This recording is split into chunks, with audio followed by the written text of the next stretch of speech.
Oh my goodness. Well, so I saw this interesting article that talked about 5 ways women's hormones supposedly influence them, and I want to know if any of you all think this is true. So join the conversation at on Facebook and Twitter, D the Broadcast, and let me know if you. So it says that number 1, it increases how much. Or decreases how much we want to have sex. Increase or decrease. In some way it affects. Amen. I know, going, amen. It says that you can become attracted to feminine men. There you go. If you're on the pill. That's right. If you're on the pill, you can be. You can find yourself. I love how they use this. Is that Leonardo DiCaprio in that picture? Nobody. Who is that? Like you're attracted to men that are like a little more metrosexual? Yes. What's that? More sensitive. What's metrosexual?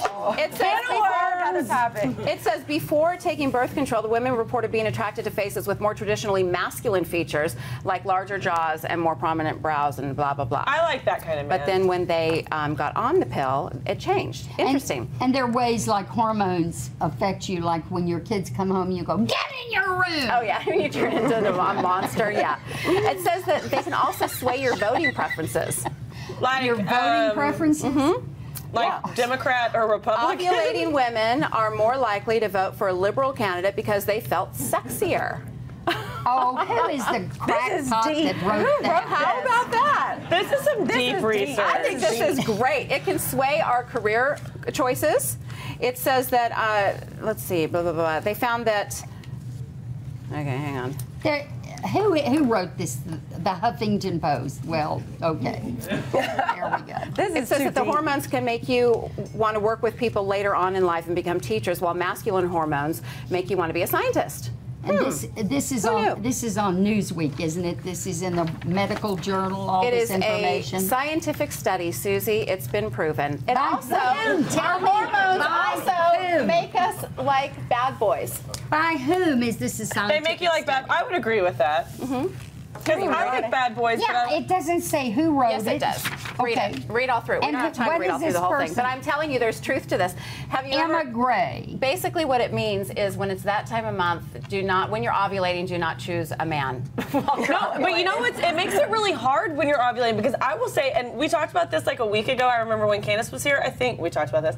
When I am I can't say it. You can say it. When I'm on my period. Or you can say on your cycle. When I'm menstruating. Susie Humphries.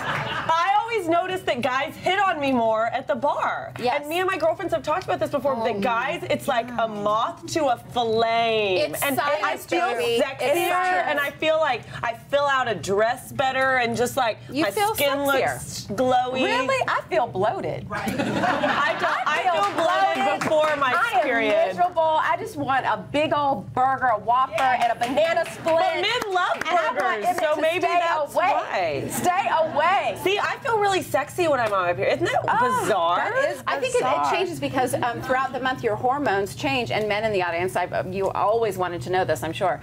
But Dying to know. But your levels, your estrogen levels, your progesterone levels, testosterone, all that, they ebb and flow throughout the month. So, you feel differently throughout the month. I have times when I feel sexy, and then I have times when I want to kill people.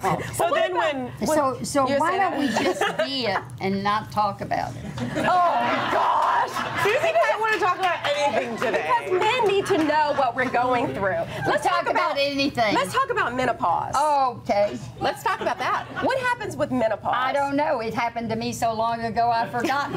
Wait a second. You told me that day. You remember we got into it?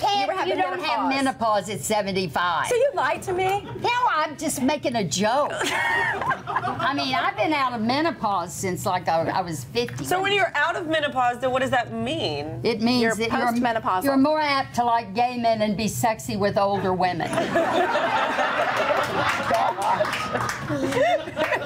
Then you should have no problem with our previous conversation about sexuality, right? Hey, speaking of sexuality,